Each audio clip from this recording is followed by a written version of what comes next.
We'll have the next question from the brother's mic in the center. Hello, doctor. My question pertains to the point you're talking about. My name is Naresh.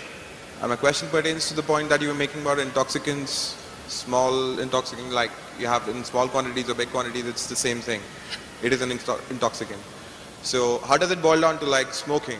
Like it's a small intoxicant, like whatever high you have, it's for like 5 seconds, 10 seconds. How do I convince a Muslim friend of mine who says that's a gray area? There's nothing like, it's not permitted, but it's not banned, or it's not totally not allowed as such. MashaAllah, our non-Muslim friend Naresh wants to convince his Muslim friend I smoke as well.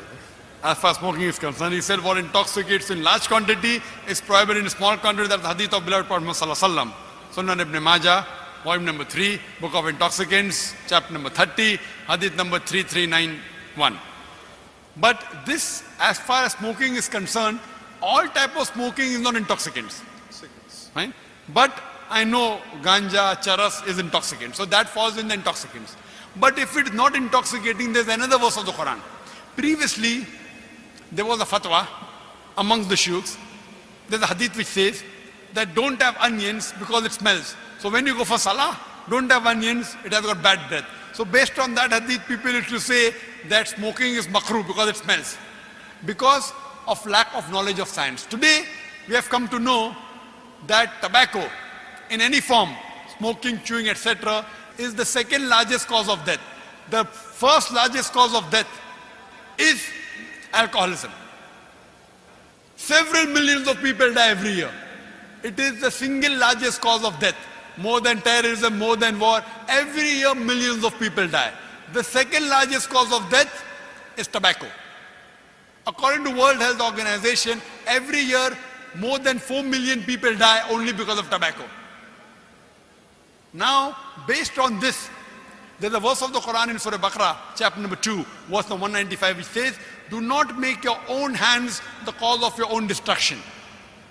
That means committing suicide or causing self-loss is prohibited. So based on this verse, today we come to know smoking is nothing but slow poisoning. So based on this verse today, there are more than 400 different fatwas from different parts of the world that smoking is haram. Tobacco is haram. Only in India, where I come from, there the scholars say makruh.